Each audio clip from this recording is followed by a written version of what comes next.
August 6, 1945. Hiroshima, Japan, 8:15 a.m. A single B-29 bomber flies at 31,000 feet carrying one bomb, not 1,000 bombs, not a fleet of aircraft darkening the sky. One plane, one bomb. 10 seconds later, a city of 350,000 people ceases to exist. The flash burns shadows into concrete. The shockwave flattens buildings 4 miles from ground zero. The fireball reaches temperatures hotter than the sun's surface. Japanese officers in Tokyo receive reports that sound like fantasy. Impossible. A single bomb cannot destroy an entire city. But reconnaissance flights confirm the impossible. Hiroshima is gone. 3 days later, Nagasaki followed. Japan's military leaders, who refused to surrender after 2 years of firebombing, after island-hopping defeats, after the loss of their entire Pacific Empire, finally understood. They were not fighting a nation. They were fighting industrial and scientific power beyond comprehension. This is the story of that realization. If you want more stories like this, make sure to subscribe, like, and share. August 6, 1945. Hiroshima wakes to a humid summer morning. The city spreads across 7 river channels that flow into the inland sea. 350,000 people live here: soldiers, factory workers, families. Military headquarters occupy buildings downtown. Army supply depots line the waterfront. Munitions factories operate despite material shortages. The city serves a strategic purpose in Japan's desperate defense planning. American bombers have avoided Hiroshima during recent months. Other cities burn nightly under incendiary raids. Tokyo, Osaka, Nagoya, reduced to ash and rubble, but Hiroshima remains mostly untouched. Citizens wonder if they have been spared. Military officers assume they simply haven't been prioritized yet. The air raid sirens sound at 7 a.m. Civilians move toward shelters without panic. Routine has replaced fear after years of war. 3 B-29 bombers appear at high altitude, reconnaissance aircraft, not attack formations. The Japanese fighters scramble but cannot reach 30,000 feet quickly enough. The bombers fly straight paths, drop nothing, disappear toward the ocean. All clear sounds at 7:30. People return to morning routines. Factory shifts begin. Soldiers eat breakfast. Children prepare for school despite war conditions. Nobody knows that reconnaissance flight photographed the city, confirmed weather conditions, radioed approval to the primary bomber waiting over the ocean. 8:15 a.m. One B-29 bomber approaches from the east. The Enola Gay, named after the pilot's mother. Colonel Paul Tibbets commands. 12 crew members, 1 bomb in the bomb bay. The bomb has a name too: Little Boy, 10 feet long, 28 inches diameter, 9,700 pounds. Core, gun-type fission design. Estimated yield, 15 kilotons, equivalent to 15,000 tons of TNT. More explosive power than 2,000 fully loaded B-29 bombers dropping conventional ordnance. The aircraft flies straight and level. Bombardier peers through Norden bombsight, calculates wind drift, and adjusts for altitude.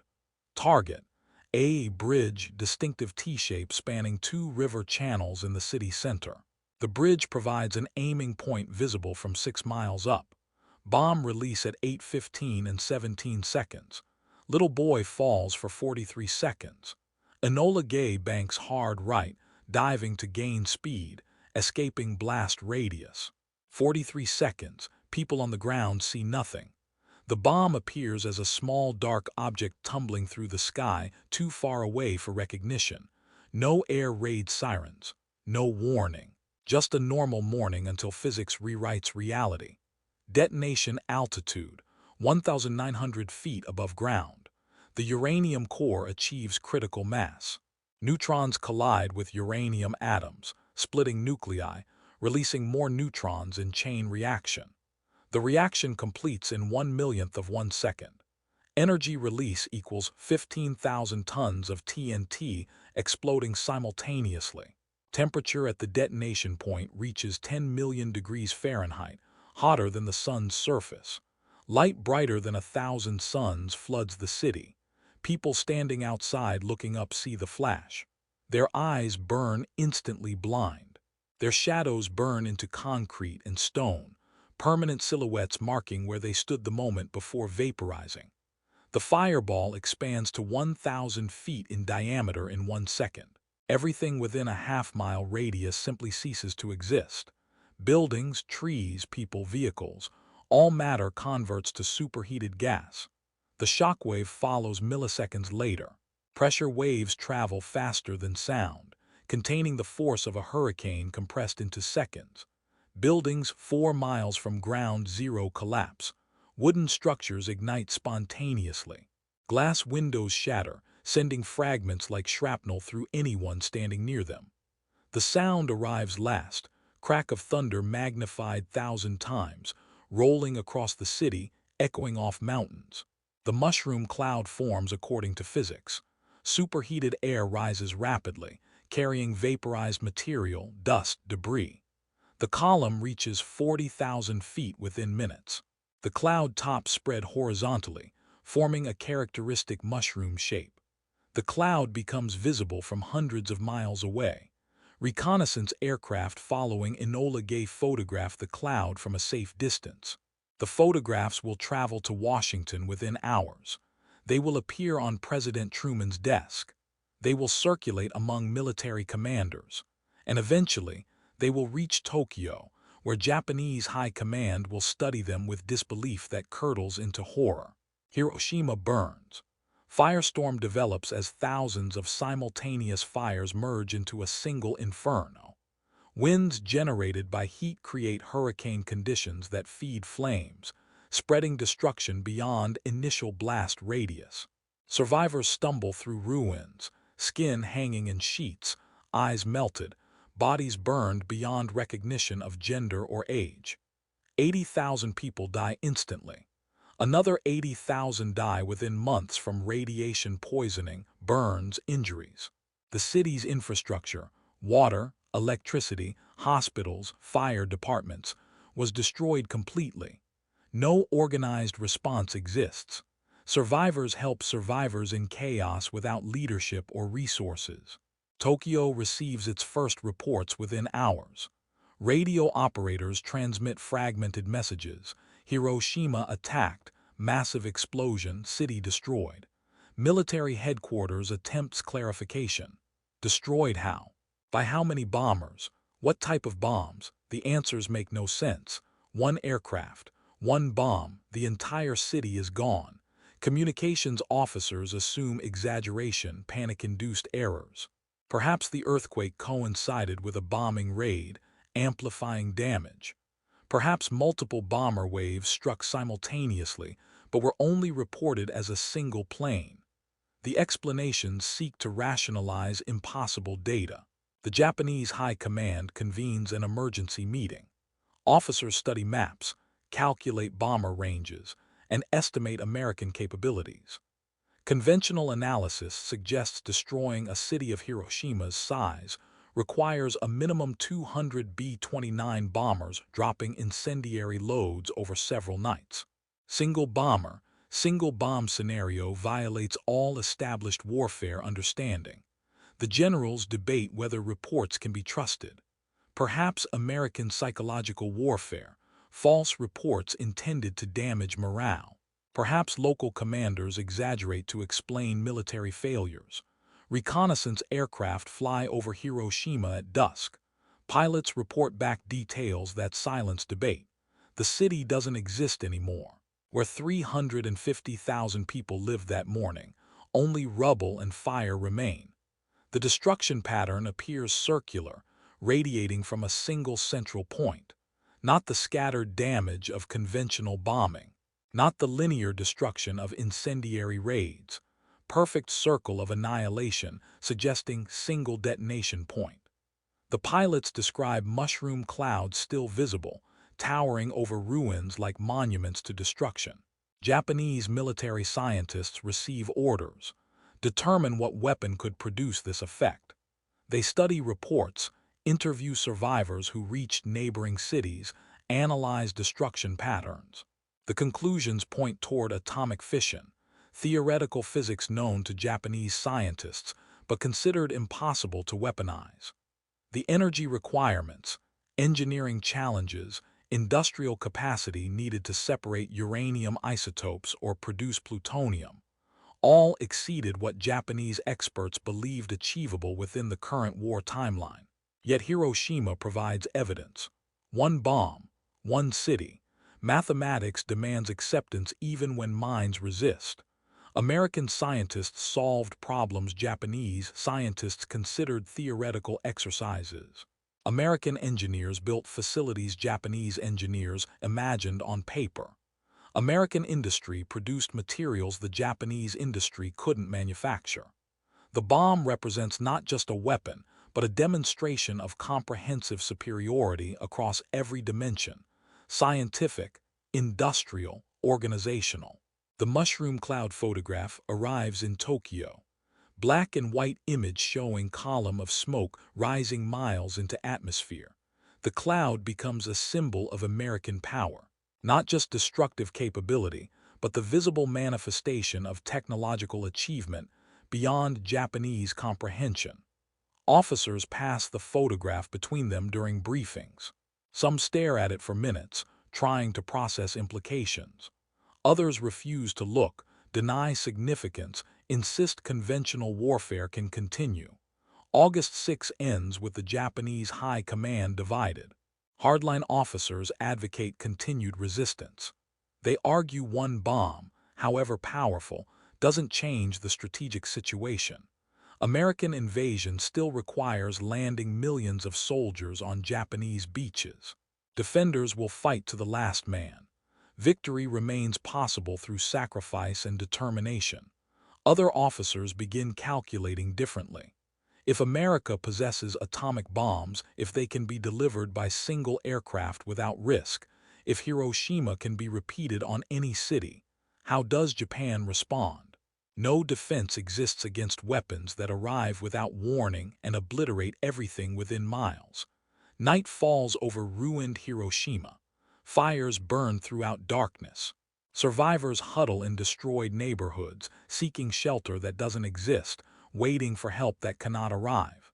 In Tokyo, officers debate until exhaustion forces adjournment. No decisions reached, no consensus achieved. Just growing recognition that August 6, 1945 changed warfare permanently. The unthinkable weapon existed. America built it. And the mushroom cloud rising over Hiroshima announced that Japan faced an enemy capable of rewriting physics itself. 3 days remain until Nagasaki. 3 days for the Japanese leadership to understand the message written on the atomic fire across Hiroshima's ruins. 3 days to accept that courage and sacrifice cannot overcome industrial and scientific power operating at scale beyond imagination. The clock counts down toward the second demonstration. The atomic bomb did not appear from nowhere. It emerged from 3 years of focused effort, $2 billion in expenditure, and the mobilization of American industrial capacity on a scale Japan never imagined possible. The Manhattan Project began in 1942 as a desperate race against Nazi Germany. By 1945, it became a demonstration of what free societies achieve when survival demands innovation. Japanese military intelligence knew America possessed vast industrial resources. They underestimated the ability to transform those resources into weapons that rewrote physics. The project employed 130,000 workers across multiple secret facilities. Los Alamos, New Mexico, primary research laboratory where scientists designed the bomb. Oak Ridge, Tennessee, massive complex separating uranium-235 from uranium-238 through gaseous diffusion and electromagnetic separation. Hanford, Washington, plutonium production reactors converting uranium into new elements that didn't exist in nature. Each facility operated at a scale that dwarfed Japan's entire scientific infrastructure. Oak Ridge alone consumed more electricity than entire cities, powered separation equipment running continuously for years. The scientific challenges seemed insurmountable. Natural uranium contains only 0.7% uranium-235, the fissile isotope required for atomic weapons. The remaining 99.3% is uranium-238, which doesn't sustain chain reactions. Separating isotopes that differ by only 3 neutrons requires technology operating at atomic scale. American engineers built gaseous diffusion plants covering acres, containing thousands of stages, each stage separating isotopes by a tiny fraction. The process, repeated thousands of times, achieved concentration sufficient for weapons. The electromagnetic separation method used massive magnets, cyclotrons weighing thousands of tons, accelerating uranium ions, separating them by minute mass differences. Japan possessed brilliant scientists. They understood atomic physics. Yashio Nishina studied under Niels Bohr in Copenhagen, led Japanese nuclear research, and knew fission could release massive energy. But Japanese scientists operated in laboratories measuring hundreds of square feet, with budgets measuring thousands of dollars, using equipment built from scrounged materials. American scientists worked in facilities measuring square miles, with budgets measuring billions of dollars, using equipment custom manufactured by companies that existed solely to support atomic weapons development. The scale difference wasn't incremental, it was dimensional. Consider plutonium production. The element doesn't exist in nature. Creating it requires nuclear reactors that didn't exist before the Manhattan Project. American engineers designed reactors cooled by Columbia River water, moderated by ultrapure graphite, operating at power levels requiring industrial infrastructure. The Hanford facility generated radioactive waste requiring containment systems built from technologies invented specifically for this purpose. Japanese scientists knew plutonium could be produced theoretically. American engineers produced it by the kilogram. The industrial capacity supporting Manhattan Project revealed fundamental differences between American and Japanese war economies. By 1945, American steel production exceeded 4 million tons monthly, more than all Axis powers combined. American factories graduated 60,000 engineers annually, more than Japan's total scientific workforce across all disciplines. American research budgets in 1945 exceeded Japan's entire military spending. The comparison wasn't a competition. It was adult versus child playing different games. Japanese military intelligence gathered statistics throughout the war. Reports reached Tokyo detailing American production numbers. Analysts presented data showing America built 1 warship every 5 days, 1 bomber every hour, 1 rifle every minute. Japanese generals studied these reports, acknowledged American industrial strength, then assumed courage and sacrifice would compensate. They believed willingness to die mattered more than capacity to produce. Hiroshima demonstrated the limits of that belief. The Manhattan Project operated under secrecy that prevented most workers from understanding their contribution. Oak Ridge employees operated equipment without knowing its purpose. They received instructions: maintain pressure at specific level, monitor temperature gauges, report deviations. Thousands of workers performed repetitive tasks for years without understanding they separated uranium isotopes. The compartmentalization prevented security breaches, but also demonstrated organizational sophistication. Coordinating 130,000 people toward a single goal without revealing that goal to participants. American scientists working at Los Alamos included refugees from Nazi Europe, physicists who fled totalitarian regimes, who understood tyranny's cost, who contributed genius to democratic cause. Enrico Fermi escaped fascist Italy. Niels Bohr fled Nazi-occupied Denmark. Leo Szilard left Nazi Germany. These scientists chose America not just as refuge, but as a society capable of supporting work they envisioned. Totalitarian regimes suppressed intellectual freedom, purged scientific communities, and drove talent away. Democratic societies attracted that talent, funded their research, and trusted them despite foreign origins. The contrast shaped bomb development. The German nuclear program never achieved critical mass, literally or figuratively. Nazi ideology drove Jewish scientists away. Nazi bureaucracy strangled research with competing priorities. Nazi focus on immediate military applications prevented long-term basic research. The Japanese nuclear program remained a theoretical exercise. Scientists knew atomic weapons were possible, but lacked resources to attempt development. The American program succeeded because democracy mobilized resources without ideological constraints, attracted global talent without ethnic prejudice, organized complexity without authoritarian rigidity. The $2 billion cost represented American capability to invest astronomical sums in uncertain outcomes. The Japanese military budget in 1945 struggled to purchase conventional ammunition. Rice rations decreased monthly. Factory workers operated on starvation calories. Yet Japan continued fighting, confident that spiritual strength would overcome material disadvantage. The Manhattan Project represented an opposite philosophy. Overwhelming material advantage makes spiritual strength irrelevant. Physics doesn't care about courage.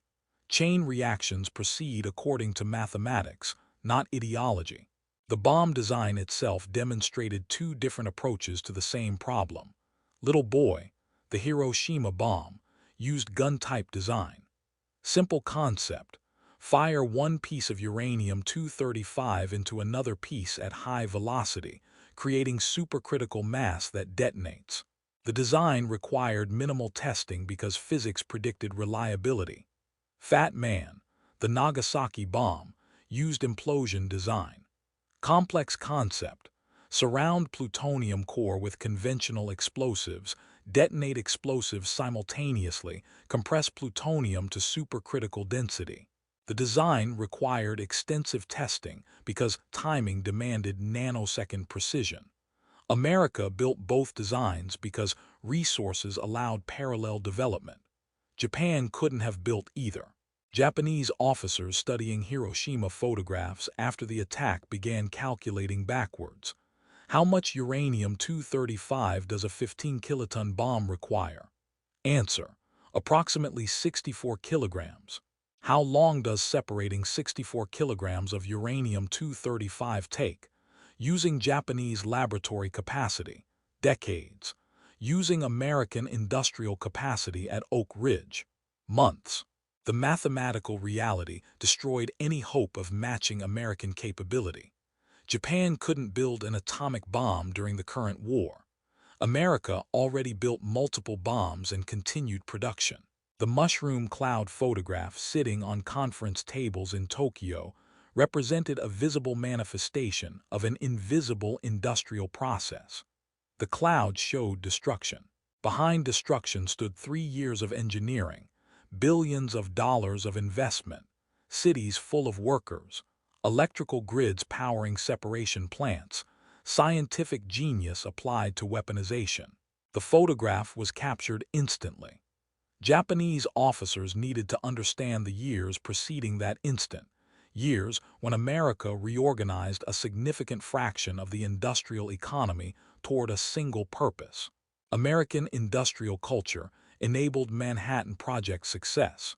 Corporations competed to solve technical problems.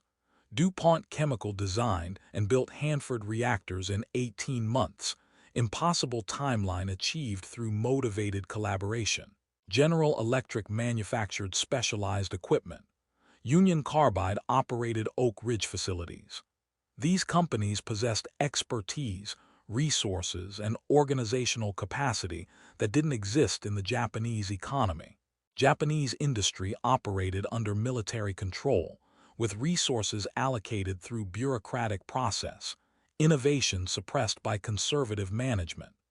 American industry operated through competitive innovation, with profit motive driving efficiency, creativity rewarded through market success. The scientists who built the bomb wrestled with moral implications. J. Robert Oppenheimer, Manhattan Project scientific director, later quoted Hindu scripture, "Now I am becoming death, destroyer of worlds." Many scientists advocated demonstrating bombs on uninhabited islands rather than destroying cities. Others argued only actual deployment would convince Japan to surrender. Debate occurred because democratic society allows dissent, tolerates moral questioning, permits scientists to influence policy. The discussion itself demonstrated cultural differences between America and totalitarian enemies. August 6 proved theoretical physics transformed into military reality.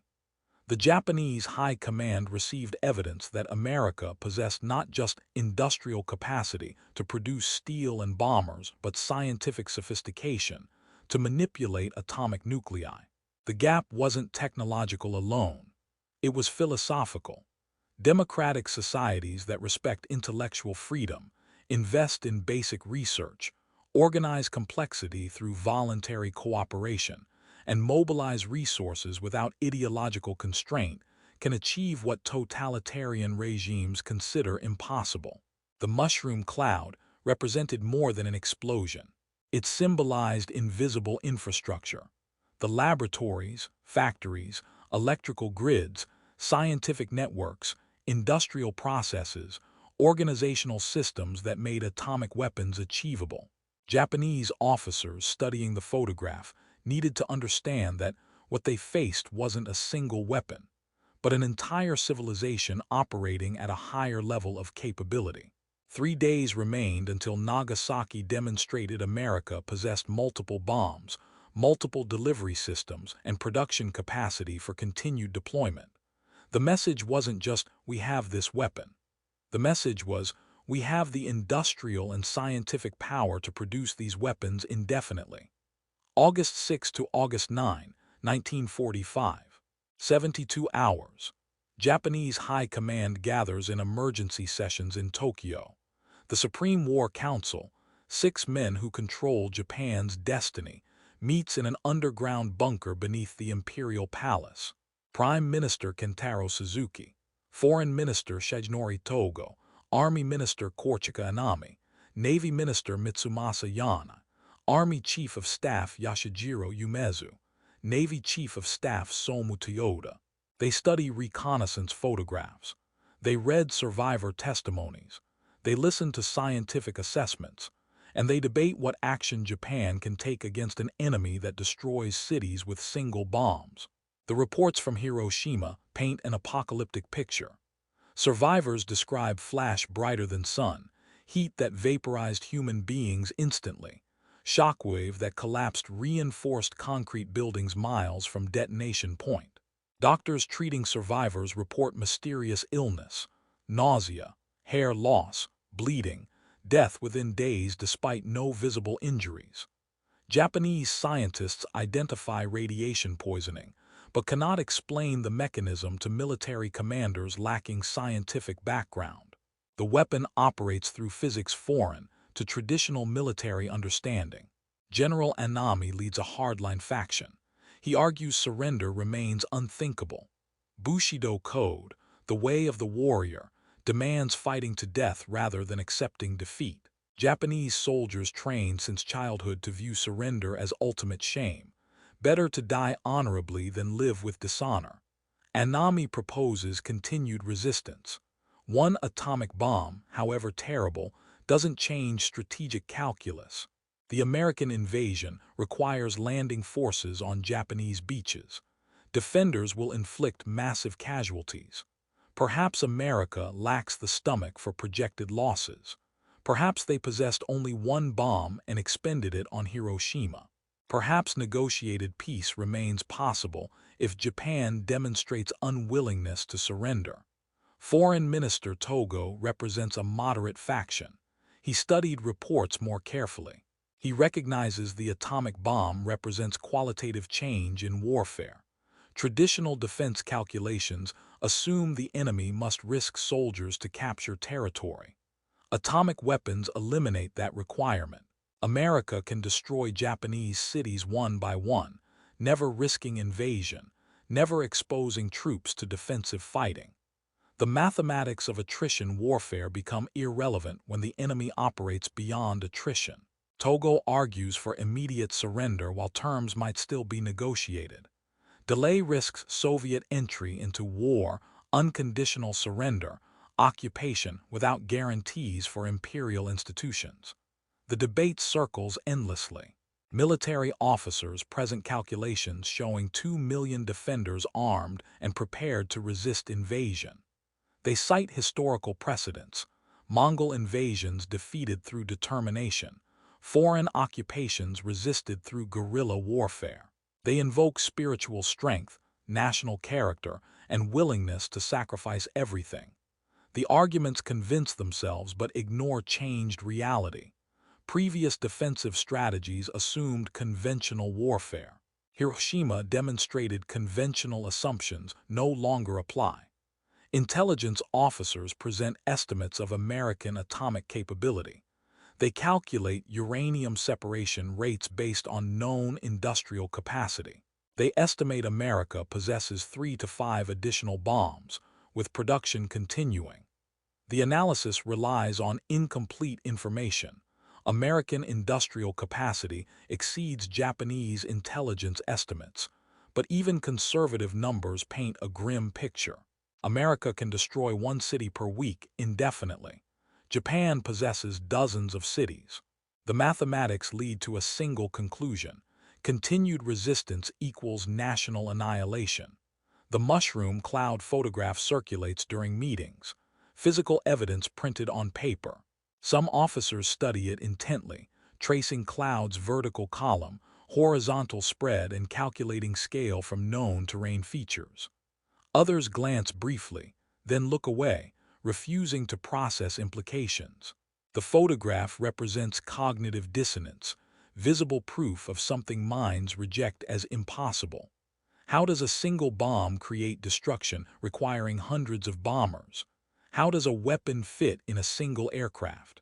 How does America build something so advanced while Japan struggles to produce basic munitions? Cultural factors complicate decision-making. Japanese military tradition emphasizes death before dishonor, victory, or destruction, no middle ground. Officers who advocated peace in previous centuries committed seppuku, ritual suicide, to demonstrate sincerity while preserving honor. Suggesting surrender risks being labeled coward, traitor, weakling. Even officers privately recognizing Japan cannot face social pressure, preventing open acknowledgement. The culture that made Japanese soldiers fearsome warriors became a prison preventing rational strategic decisions. August 7 passes with no decision. Meetings adjourn, reconvene, circle the same arguments. Army representatives insisted on continued fighting. Navy representatives calculate resources, recognize futility, and remain silent. Prime Minister Suzuki attempts building consensus, but faces rigid ideological positions. The governmental structure requires unanimity for major decisions. A single dissenting vote blocks action. Military hardliners possess effective veto power. Radio broadcasts from America reach Japan. President Truman addresses American people. We have spent $2 billion on the greatest scientific gamble in history, and won. The broadcast confirms the atomic weapon represents a massive industrial program, not a fortunate accident. Truman's statement implies multiple bombs exist. More can be built. America possesses infrastructure for continued production. Japanese intelligence officers translate broadcast, brief military commanders. Some dismiss it as propaganda. Others recognize the truth in Truman's words. The Soviet Union remains neutral in the Pacific War. Japanese diplomats attempted negotiating Soviet mediation for peace terms. The attempts fail. Stalin plans entering war, seizing Japanese territory in the final days before surrender. Japanese leaders don't know Soviet attack is imminent. They debate whether Soviet neutrality provides a diplomatic option, whether Stalin might facilitate negotiated peace, whether buying time changes the strategic situation. The discussions occur in a vacuum of accurate information. Soviet armies mass on Manchurian border, preparing invasion that will commence August 9. August 8 brings no clarity. Scientists brief military commanders on atomic physics. They explain fission chain reactions, critical mass requirements, explosive yield calculations. The briefings convince some officers that the Hiroshima weapon represents extraordinary achievement unlikely to be repeated quickly. Other officers hear explanations confirming fears. If America solved theoretical problems, production becomes an industrial question, and American industry operates at scale Japan cannot match. Survivor testimonies arrive from Hiroshima, written accounts describing unimaginable scenes. People walking with skin hanging in strips, eyes melted from skulls, begging for water before collapsing dead. Buildings reduced to shadows on scorched earth. Fires burning for days because no fire department remains, no water pressure exists, no organized response can form. The testimonies circulate among high command members. Some read every word, absorbing horror, recognizing weapons implications. Others refuse to read, dismiss reports as exaggeration, maintain psychological distance from reality. The mushroom cloud photograph remains on the conference table throughout deliberations. It becomes a symbolic focal point, physical evidence sitting among maps, reports, casualty statistics. Officers avoid placing documents on the photograph, walk around it, acknowledge presence without discussing significance. The image represents what cannot be spoken, that Japan faces an enemy operating at technological level beyond response capability. The photograph shows clouds. The cloud represents industrial civilization capable of manipulating atomic forces, and the Japanese High Command possesses no counter to that capability. Midnight August 8 to August 9. The Soviet Union declares war on Japan. 1 million Soviet soldiers invade Manchuria. The Japanese Kwantung Army, depleted by transfers to Pacific Islands, under-equipped, lacking supplies, collapses within hours. Manchuria, Korea, southern Sakhalin Island, all Japanese-held territories face Soviet assault. The Japanese strategic situation deteriorates from desperate to catastrophic, now fighting two enemies possessing overwhelming superiority. Dawn August 9. American reconnaissance aircraft fly over Japan. Japanese radar tracks single B-29 approaching Kokura, industrial city, primary target for second atomic bomb. Weather over Kokura includes heavy cloud cover. The American bombardier cannot acquire visual targets through clouds. The aircraft circles, waiting for opening. After 3 passes, fuel concerns force abort. The B-29 turns toward the secondary target, Nagasaki. The Japanese High Command doesn't know when the second bomb will approach. They debate through the morning, circling the same arguments: honor, surrender, sacrifice, survival. Some officers advocate accepting Potsdam Declaration terms: unconditional surrender with guarantee of imperial institution preservation. Other officers reject any surrender, demanding fighting to the last citizen. The debate continues while Fat Man falls through clouds over Nagasaki. 11:02 a.m. The second mushroom cloud rises, the second city dies, and the 3 days of debate end with an undeniable message. America possesses multiple atomic bombs, can deploy them at will, and will continue destroying Japanese cities until surrender occurs. The silence breaks, reality intrudes, and the Japanese High Command begins accepting the unacceptable. August 9, 1945, 11:02 a.m., Nagasaki. The city sits in a valley surrounded by hills, natural geography that channels blast effects, concentrates destruction. 75,000 people live here. Major shipbuilding center. Mitsubishi Steel and Arms Works produces torpedoes, naval ordnance, military equipment. The Mitsubishi Urakami Ordnance Works manufactures rifles, machine guns, and ammunition. Strategic target: industrial importance second only to removed cities already destroyed by conventional bombing. The B-29 bomber Boxcar carries Fat Man, named after Frederick Bach, aircraft's usual commander. Major Charles Sweeney pilots today's mission. Fat Man differs fundamentally from Little Boy: plutonium core instead of uranium, implosion design instead of gun type, more complex engineering, more powerful yield, 21 kilotons versus 15. Heavier weight, 10,300 pounds. The bomb represents the second path to atomic destruction, proving American scientists solved multiple technical approaches simultaneously. Primary target: Kokura, industrial city with massive arsenal. Boxcar approaches at 30,000 feet. Bombardier peers through northern sight, seeing only clouds obscuring the target. Mission orders require visual confirmation: no radar bombing for atomic weapons. Too valuable to waste on potentially missed targets. The aircraft circles Kokura 3 times, 30 minutes, fuel gauge drops. Japanese fighters scramble toward the bomber. Anti-aircraft fire begins reaching altitude. Sweeney makes a decision: abort primary, proceed to secondary target, Nagasaki. The choice becomes a historical accident. Kokura survives because clouds obscure the target at the wrong moment. Nagasaki died because the weather cleared at a precise instant. 75,000 people live or die based on meteorological chance. War operates through chaos that prevents neat moral narratives. The bomb falls where conditions allow, not where ethics dictate. Boxcar approaches Nagasaki at 11 a.m. Cloud cover remains heavy. Bombardier searches for a break. The fuel situation becomes critical, barely enough to reach Okinawa Emergency Airfield after release. Orders require visual confirmation.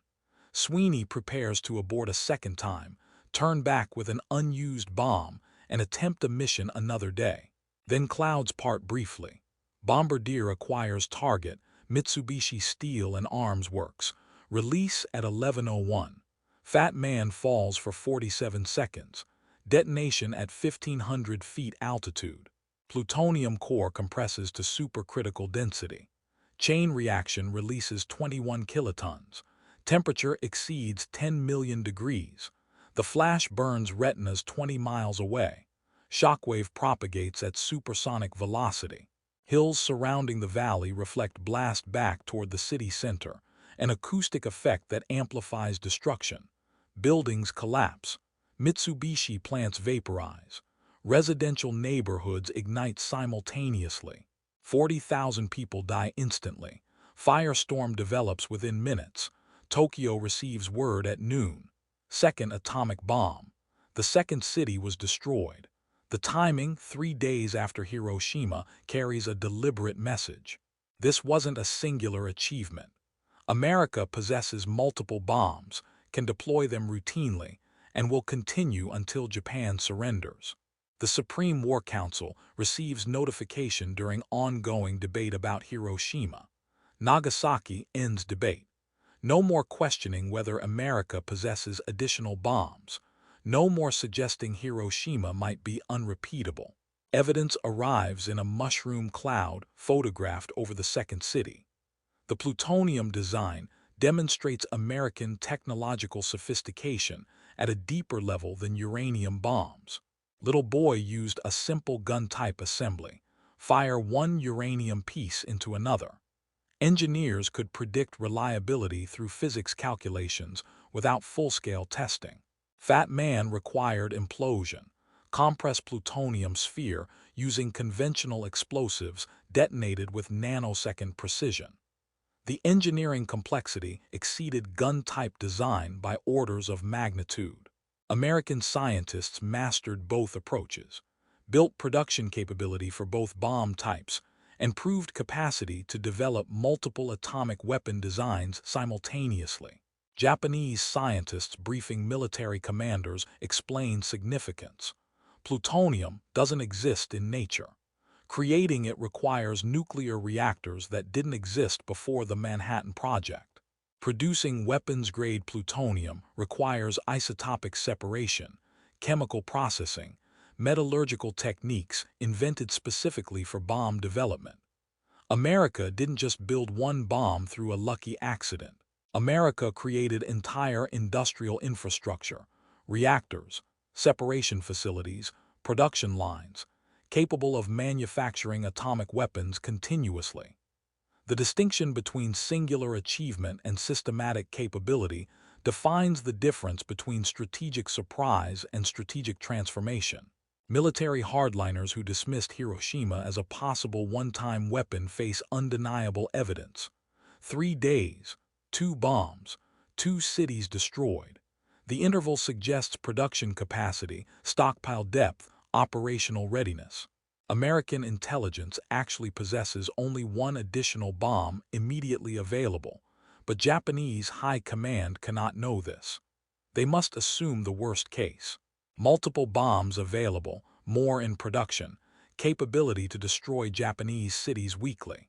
The assumption, though imperfect, reaches the correct conclusion. Continued resistance equals national annihilation. General Anami studies Nagasaki reports with visible distress.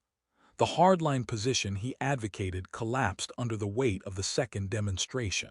1 atomic bomb might be answered through fanatical determination, spiritual strength, willingness to sacrifice everything. 2 bombs in 3 days reveal an enemy operating beyond spiritual dimensions. Physics doesn't yield to determination. Industrial capacity cannot be overcome through courage. Mathematics of atomic weapons superseded mathematics of conventional defense. Japanese defenders might inflict casualties during invasion, but invasion becomes unnecessary when cities can be destroyed without risk. The mushroom cloud photograph from Nagasaki arrives by evening. Placed beside Hiroshima photograph on conference table. 2 clouds, 2 cities, 2 demonstrations of comprehensive American superiority. Officers study paired images, seeing not just destruction but patterns. The clouds look similar: vertical column, horizontal spread, characteristic mushroom shape. Visual evidence of repeatable process, industrialized destruction, systematic capability. Not random luck, not a singular achievement. Manufacturing. Foreign Minister Togo uses photographs during arguments for immediate surrender. He points to images, asks hardliners, how does Japan respond? What defense exists against weapons arriving without warning, destroying cities completely, requiring no troops, risking no American casualties? Traditional military strategy depends on defending territory, inflicting casualties, making invasion costly enough to negotiate terms. Atomic weapons eliminate those assumptions. America need never invade. They can simply destroy cities sequentially until nothing remains. The debate shifts fundamentally after Nagasaki. Pre-Hiroshima arguments centered on honor, sacrifice, Bushido code, spiritual strength. Post-Nagasaki arguments acknowledge reality. Honor means nothing to vaporized citizens. Sacrifice achieves nothing against atomic weapons. Bushido code cannot stop fission reactions. Spiritual strength doesn't shield cities from physics. The discussion moves from whether to surrender to how surrender might preserve imperial institutions, maintain some national dignity, and prevent complete occupation. Soviet invasion of Manchuria compounds strategic disaster. 1 million Soviet soldiers pour across the border. The Japanese Kwantung Army disintegrates. Manchuria, Korea, Karafuto, territories seized through decades of imperial expansion, lost within days. Japan now faces atomic weapons from America, massive land invasion from the Soviet Union, naval blockade preventing food imports, air superiority eliminating defensive capability. Every strategic option leads to defeat. Only question remaining: controlled surrender or complete destruction. Prime Minister Suzuki requests imperial intervention, unprecedented action. The Japanese government operates through consensus, with the emperor remaining a symbolic figurehead who ratifies decisions but doesn't make them. Suzuki recognizes the Supreme War Council cannot reach consensus. Military hardliners maintain veto power, block surrender despite strategic impossibility. Only Emperor Hirohito possesses the authority to break the deadlock. Suzuki arranges an imperial conference for August 10. Nagasaki burns through the night. Survivors stumble through ruins identical to Hiroshima survivors' experience. Radiation sickness begins manifesting: nausea, hair loss, bleeding, mysterious death despite no visible wounds. Japanese doctors recognize symptoms from Hiroshima and understand that the second city faces the same aftermath. The medical response remains inadequate. Japan lacks resources to treat conventional casualties. Radiation victims require treatments that don't exist. Tens of thousands will die slowly over coming weeks from an invisible killer. The mushroom cloud photographs sit on a conference table through the night. Staff officers walk past, glance down, and continue with duties. Some stop, stare at images for minutes, processing implications. 2 clouds, 2 cities, 75,000 dead per attack, and America surely possesses more bombs. Intelligence estimates suggest 3 to 5 additional bombs ready for deployment. The actual number doesn't matter. Japan cannot survive even one more day. Industrial cities, population centers, transportation hubs, all vulnerable to single bombers carrying single bombs delivering destruction beyond conventional warfare comprehension. August 9 ends with Japanese leadership recognizing undeniable truth. They face an enemy possessing scientific capability to manipulate atomic forces, industrial capacity to manufacture atomic weapons, military ability to deliver them with precision, and apparent willingness to continue doing so until Japan surrenders unconditionally. The mushroom clouds over Hiroshima and Nagasaki aren't just explosions. They're visible manifestations of civilization operating at technological level Japan cannot match, cannot counter, cannot survive. The message arrives written in atomic fire across 2 cities. Not surrender or face conventional defeat. The message reads, surrender or cease to exist. Physics makes the threat credible. Industrial capacity makes it sustainable. And Japanese high command, after 3 days of debate and 2 cities destroyed, finally begins accepting that continued resistance means national suicide. Emperor Hirohito prepares to speak. His voice will break 2,000 years of imperial silence, and his words will acknowledge what mushroom clouds already proved. Japan lost this war the moment America demonstrated mastery over atomic forces. August 10, 1945. 0000 hours. Imperial Palace, Tokyo. Emperor Hirohito convenes an unprecedented imperial conference. Tradition dictates emperors remain above political decisions, symbolic figures who ratify consensus reached by military and civilian leadership. Hirohito breaks tradition. Supreme War Council deadlocked 3-3. Army Minister Anami, Army Chief Umezu, Navy Chief Toyoda demand continued resistance. Prime Minister Suzuki, Foreign Minister Togo, Navy Minister Yanai advocate immediate surrender. No consensus exists. Japanese governmental structure paralyzes when unanimity fails. Only imperial intervention can break stalemate. The conference room sits deep underground. Bomb shelter beneath palace grounds. Concrete walls. Single entrance. No windows. Electric lights cast harsh shadows. Attendees arrive after midnight. Exhausted men who haven't slept properly in days. Faces drawn. Uniforms rumpled. They bow to the emperor, take assigned seats, and wait for proceedings to begin. The mushroom cloud photographs lie on the table center, visual evidence that frames discussion. Suzuki opens with a situation summary. 2 atomic bombs destroyed 2 cities. The Soviet Union invaded Manchuria. American naval blockade prevents food imports. Starvation threatens within months. Continued resistance equals national annihilation. He proposes accepting the Potsdam Declaration with a single condition: preservation of imperial institutions. Allow occupation, disarm the military, accept democratic reforms, but maintain an emperor system that defines Japanese national identity. Without that guarantee, surrender becomes culturally impossible. Anami responds with passionate rejection. He stands, speaks forcefully. Bushido code demands death before dishonor.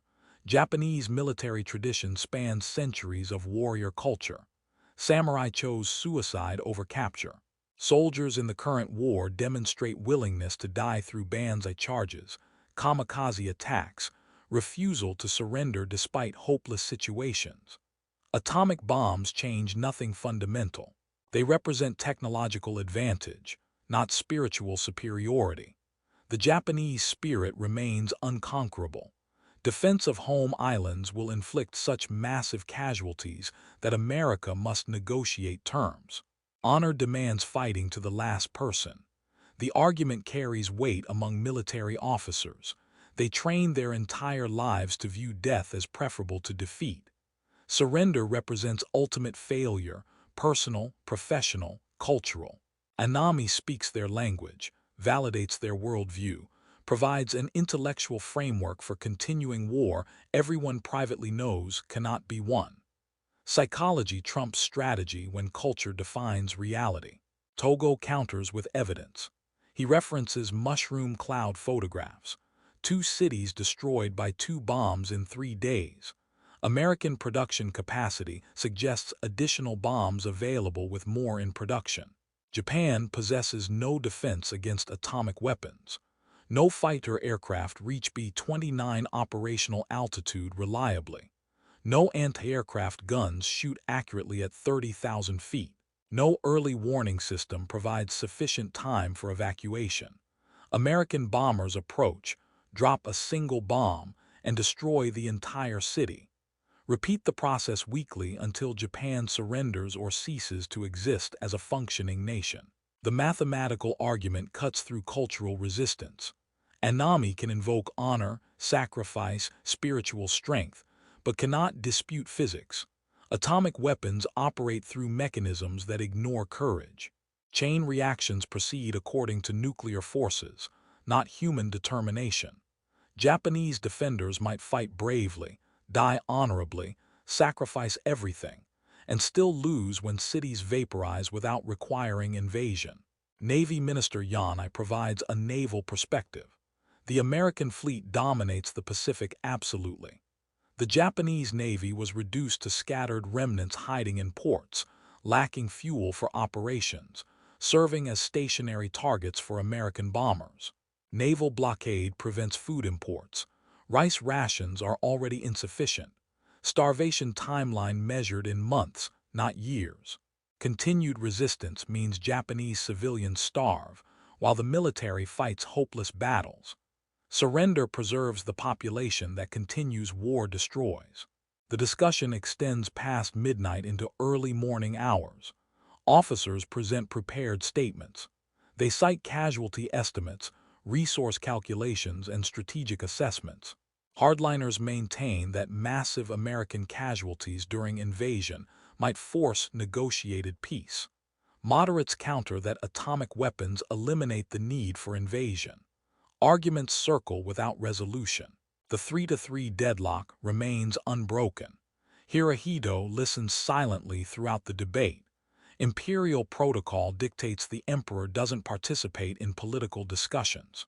He receives information, considers options, ratifies decisions reached through proper governmental process. Tonight he must violate protocol.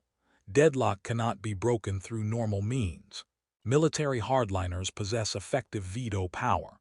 Without imperial intervention, debate continues indefinitely while atomic bombs destroy more cities. 2 a.m. Suzuki addresses Hirohito directly, requests imperial decision. The request itself violates centuries of precedent. The Prime Minister asks the Emperor to decide national policy rather than ratify consensus. Hirohito understands significance. His decision becomes personal responsibility rather than ceremonial endorsement. He accepts the burden. Hirohito speaks. Voice quiet, measured, carrying authority accumulated through divine lineage that extends back 26 centuries.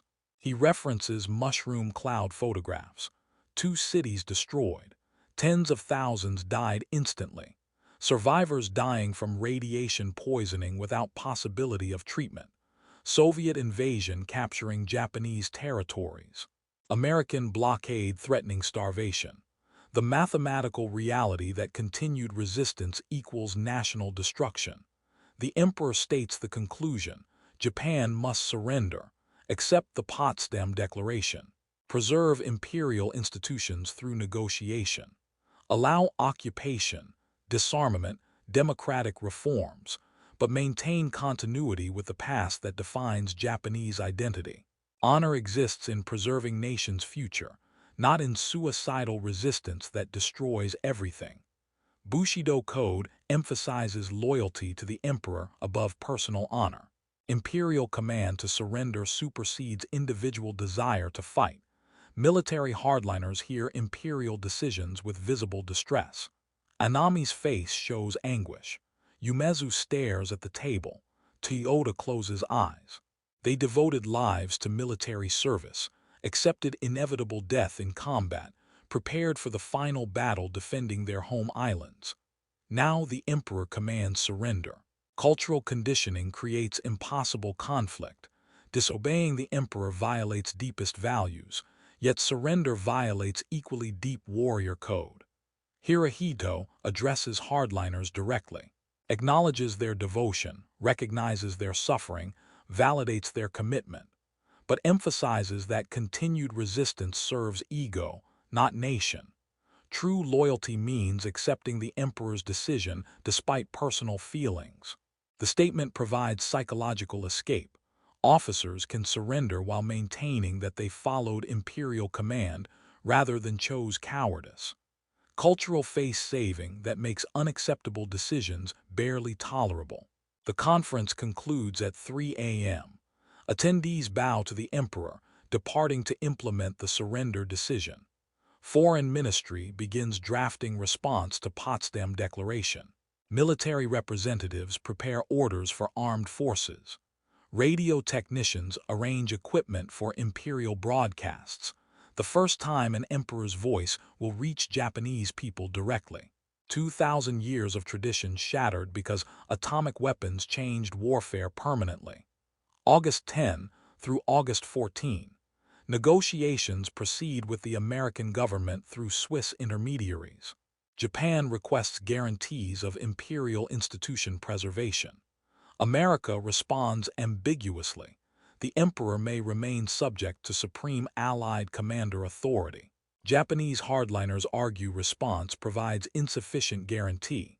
Moderates argue continued delay risks more atomic bombs, Soviet occupation, complete national destruction. Internal conflict intensifies. Young army officers plot a coup. They cannot accept surrender. Plan to seize the imperial palace, prevent surrender, broadcast, and continue war regardless of the emperor's decision.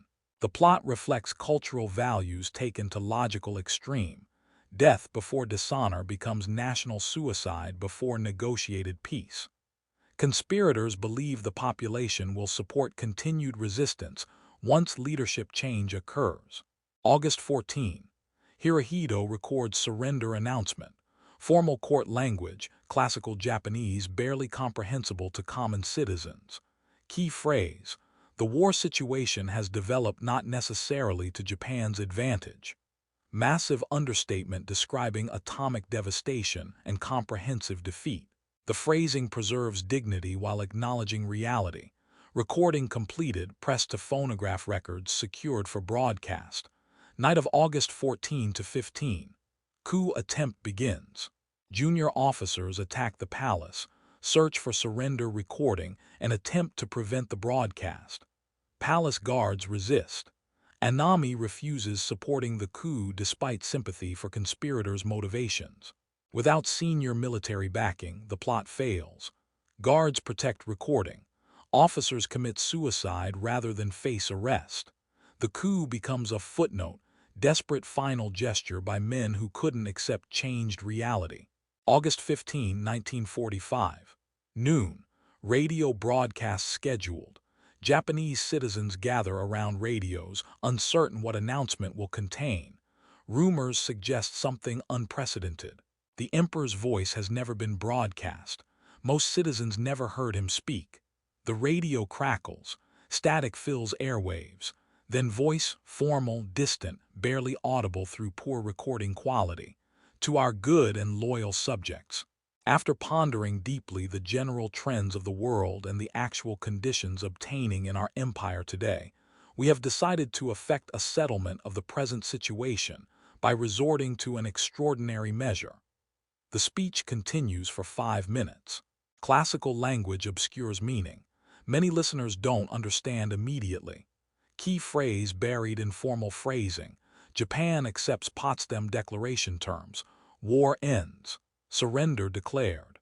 The unthinkable, spoken by the divine emperor, forced to acknowledge military defeat. Citizens react with shock, tears, and disbelief. Soldiers receive orders to cease operations, disarm, and accept occupation.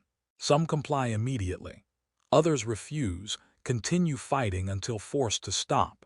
The cultural adjustment required, from total war to occupation, from divine mission to defeated nation, exceeds many people's psychological capacity.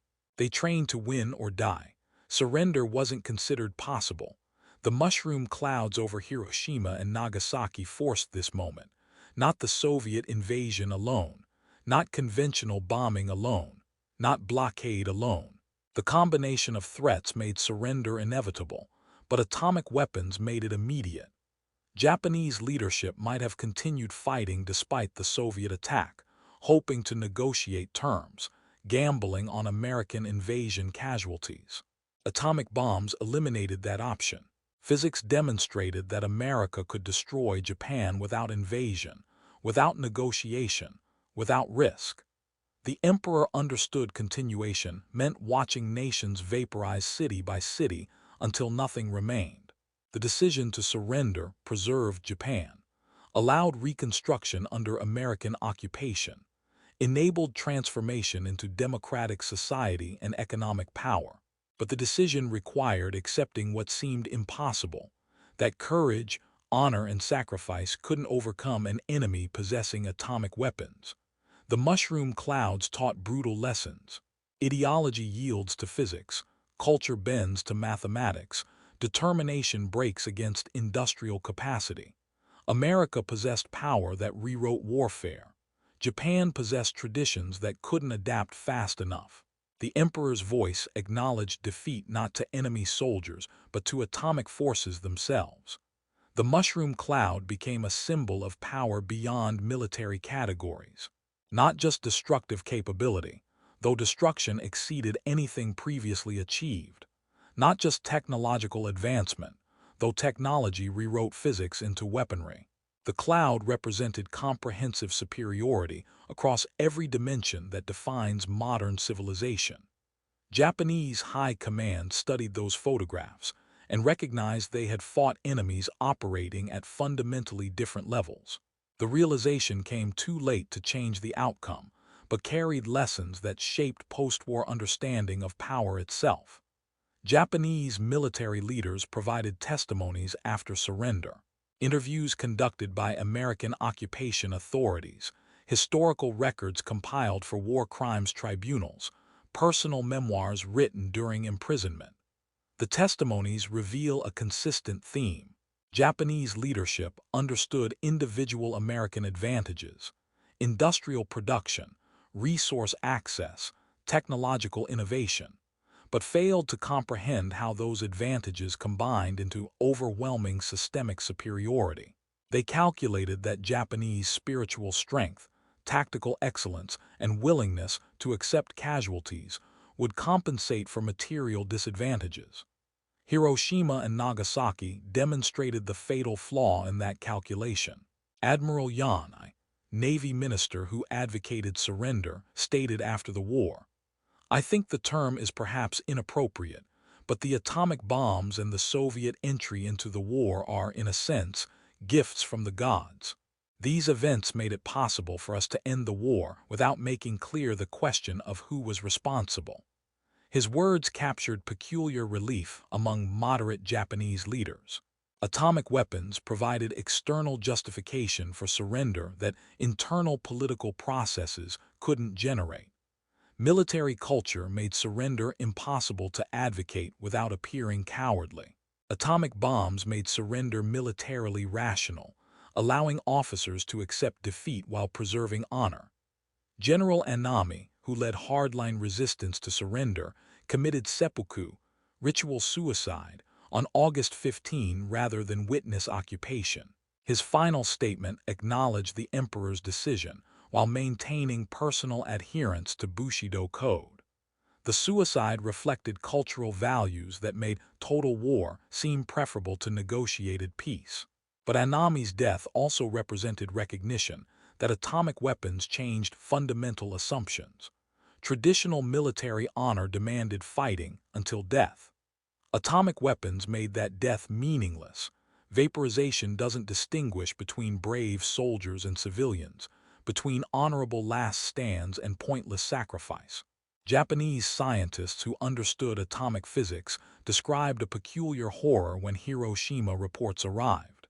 They had discussed atomic weapons theoretically, calculated energy yields, and understood chain reaction principles. But they considered weaponization impossible within the current war timeline. Seeing theoretical physics transformed into deployed weapons created cognitive shock, not just that America succeeded, but that success occurred so quickly, so completely, with such industrial sophistication. The scientists recognized immediately that Japan faced an enemy possessing scientific establishment, industrial capacity, and organizational capability beyond anything the Japanese system could match. The Manhattan Project represented democratic civilization's ability to mobilize resources toward abstract goals requiring years of sustained effort without guaranteed success. Totalitarian regimes excel at short-term mobilization for concrete objectives, build tanks, train soldiers, capture territory. Long-term programs requiring intellectual freedom, collaborative research, and tolerance for failure favor democratic systems. Nazi Germany purged Jewish scientists, suppressed theoretical research, and demanded immediate military applications. The Soviet Union under Stalin murdered geneticists, imprisoned physicists, subordinated science to ideology. Imperial Japan organized research through rigid bureaucracy that punished innovation and rewarded conformity. America attracted refugee scientists fleeing totalitarianism, funded pure research without demanding immediate applications, organized collaboration across institutions without centralized control. The Manhattan Project employed scientists who disagreed politically, religiously, philosophically, but shared commitment to defeating fascism. Leo Szilard, Hungarian refugee, worked alongside American-born scientists. Enrico Fermi, Italian escaping Mussolini, collaborated with Danish physicist Niels Bohr escaping Nazi occupation. The diversity created an intellectual environment where questioning authority, challenging assumptions, and exploring unconventional approaches became virtues rather than threats. Japanese military culture operated opposite principles. Questioning superior officers invited punishment. Challenging established doctrine meant career destruction. Innovation occurred only within narrow parameters defined by conservative leadership. Young officers with unconventional ideas learned to suppress them, conform to expectations, advance through demonstrated loyalty rather than creative thinking. The culture produced tactically excellent soldiers and operationally competent commanders, but prevented systemic innovation necessary for scientific breakthrough. The atomic bomb demonstrated what free societies achieve when facing existential threat. Democratic governments appear inefficient during peacetime, endless debates, competing interests, political gridlock. But democracy possesses a unique ability to mobilize when consensus emerges around vital goals. Pearl Harbor unified the American public instantly. Political opposition to war evaporated. Industrial corporations converted production to military equipment voluntarily. Scientists enlisted in weapons programs. Citizens accepted rationing, shortages, and sacrifice. The mobilization occurred through voluntary coordination, not coercive control.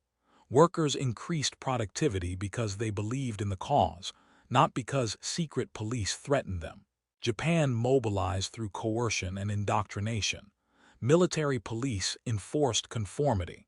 Propaganda presented war as a sacred mission.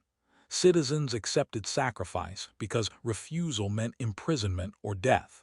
The system generated impressive short-term results: rapid expansion across the Pacific, fanatical soldier commitment, and a population willing to endure massive hardship. But coercion cannot sustain innovation.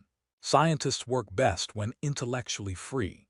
Engineers innovate when questioning assumptions is permitted. Industrial workers maintain productivity when believing effort serves just cause rather than avoiding punishment. The mushroom cloud symbolized the outcome when democratic innovation confronts totalitarian discipline. Japanese soldiers fought bravely, accepted death willingly, and demonstrated tactical excellence throughout war. But individual courage couldn't overcome systemic superiority. American soldiers fought effectively while maintaining individual rights. American scientists innovated while debating ethical implications.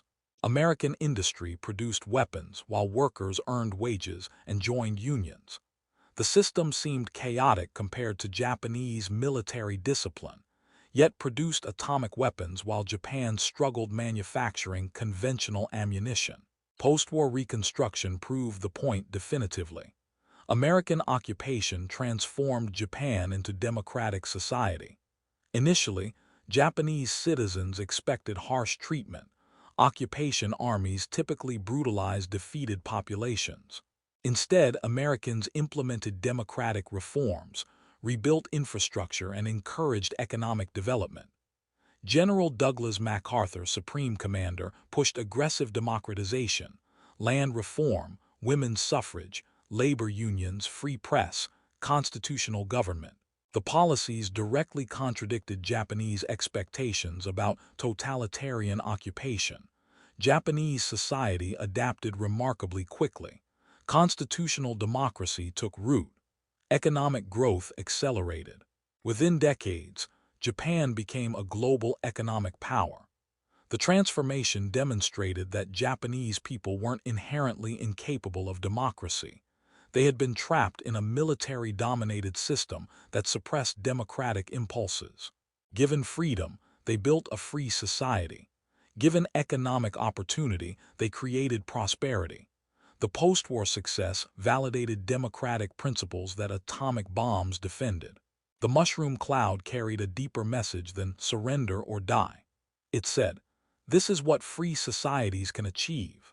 Totalitarian regimes promised national greatness through military conquest, racial superiority, imperial expansion. Democratic societies seemed weak, tolerating dissent, permitting criticism, allowing individual freedom. Hitler believed democracies lacked will to fight. Tojo assumed American citizens wouldn't accept casualties. Both dictators miscalculated fatally. Democratic societies, once mobilized, possess power that totalitarian regimes cannot match, power derived from voluntary cooperation, intellectual freedom, and belief in a cause worth defending. The atomic bomb represented a visible manifestation of invisible advantages. Japanese observers saw mushroom clouds, physical evidence printed on photographs.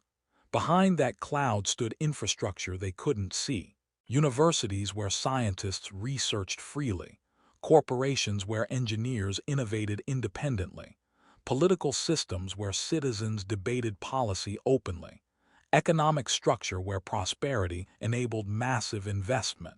The cloud symbolized an entire civilization organized around principles Japan rejected: individual freedom, intellectual liberty, democratic governance, free enterprise. The Japanese military leadership understood too late that they fought not just the American military, but the American system. The system generated soldiers who fought effectively without losing individual identity, generated scientists who innovated without political constraint, generated industry that produced unprecedented quantities without slave labor, generated wealth that funded programs like Manhattan Project without destroying the economy. The system seemed inefficient, chaotic, undisciplined, yet defeated a militaristic empire that prided itself on order and discipline. August 1945 taught lessons relevant beyond World War II. Military power derives ultimately from societal organization. Totalitarian systems mobilize quickly but plateau early. Coercion generates compliance, not innovation. Democratic systems mobilize slowly but continue improving. Freedom enables adaptation, innovation, sustained effort. Short wars favor dictatorships. Long wars favor democracies. Japan won initial battles through superior preparation. America won the war through a superior system. The mushroom cloud over Hiroshima and Nagasaki announced that democratic civilization, when threatened, will defend itself with the full power of science, industry, and organized free people. The announcement came written in atomic fire because diplomatic warnings failed. Japan ignored conventional bombing, dismissed naval blockade, discounted Soviet entry. Atomic weapons finally communicated a message Japanese military culture couldn't otherwise process. Continued resistance means annihilation. 70 years later, mushroom cloud images remain powerful symbols. They represent not just historical events but enduring truth, that power derives from more than military force. Real power comes from societies that respect freedom, enable innovation, reward merit, tolerate dissent, and mobilize voluntarily when faced with existential threats. The clouds rising over two Japanese cities in August 1945 announced the atomic age. But they symbolize something deeper: that free people, working together, can achieve what seemed impossible. Even build weapons from pure physics, even end world war, even transform enemies into allies. The Japanese high command saw those mushroom clouds and understood, finally, what they had challenged: not just a nation, a civilization. And some battles cannot be won through courage alone.